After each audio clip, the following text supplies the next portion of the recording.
Hey guys, welcome back. This is Rahul. So in this video we will talk about fixtures. So I'm using the previous code only, and instead of using this username and password hard-coded values, we will use this value from the fixtures folder. So I'm just deleting this file, the default file which is provided by the Cypress team, and we will create our own file.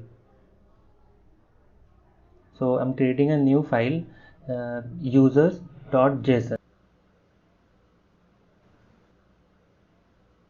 In this file we need to create two variables, or you can say two key value pair for username and for password. You can create as per your requirement, maybe age or anything you can create like that. So I'm just creating two key value pair variables, like username is the key and I will pass the value here. I can just directly copy it, or whatever you feel like, you can just enter the value.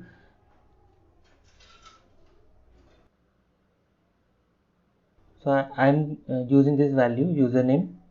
I've copied it and I'm pasting it here, and similarly I can type the password as well. So this file is ready. Now there are two ways to use these two variables in this file.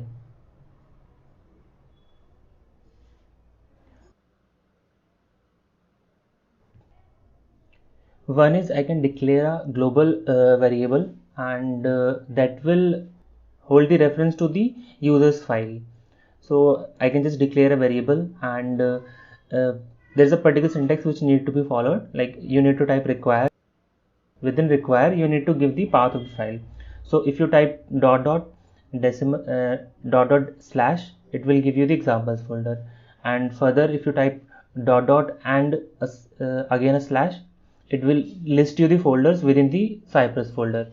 So dot dot slash will list you the folders, that is fixtures, integration, plugins and support. So we need to use the fixture folder and slash the name of the file. You don't need to give the extension, just type the name of the file and save it. Okay, now we can use this variable data to extract the value from the user's file. So if I want to type the username, I can just say data.username. And similarly, if I I need to enter the password as well, so I can say data.password. And I've already opened the Cypress runner. Let me just save the file and run the then demo file.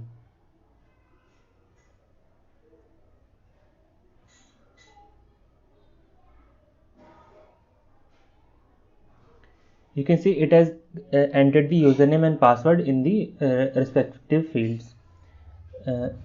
If you see there, like username field is highlighted and it has entered the username, and similarly for password as well.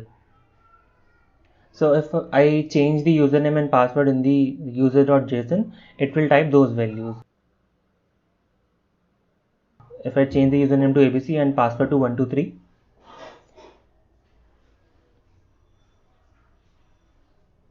you can see it has typed ABC and 123 in username and password.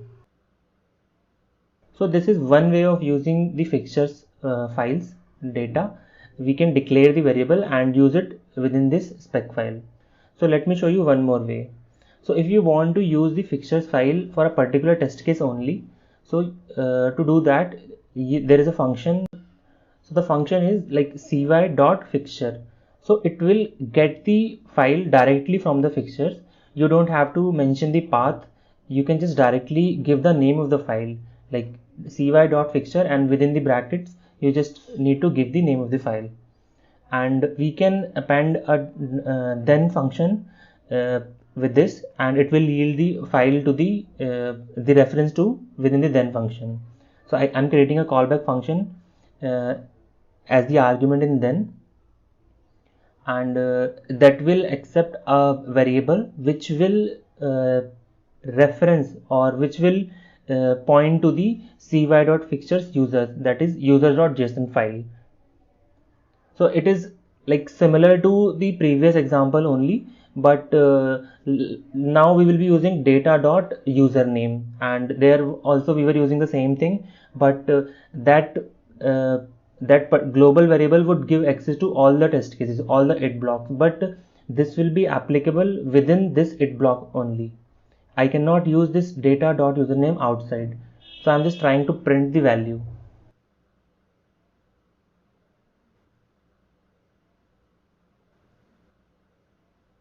You can see the ABC value is printed on the log.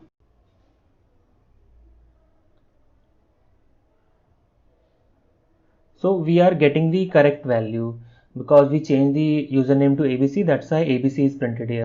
Similarly, I can just cut paste the code and paste it within the fixtures code, within the fixtures block. So now for the username or for the email field, I can just use data.username, and for the password I can use data.password. So here I can just mention data.password. So it will enter the username and password in the email and password field. It won't be able to log in into the application. I'm just trying to show how you can use the fixtures folder. So let's just save it and run it. So now you can see the test case is running. It clicked on the sign in button, and yeah, it entered the username password, and now we are getting the error. You can see it has entered ABC and 123 in the email ID and the password field. So it is working as expected. So in this video we learned how to use fixtures folder, how to use static data. There are two ways. Either you can create the global variable and use it throughout the spec file, or if you want to use it for a particular test case, you can use it that way also. Thank you guys.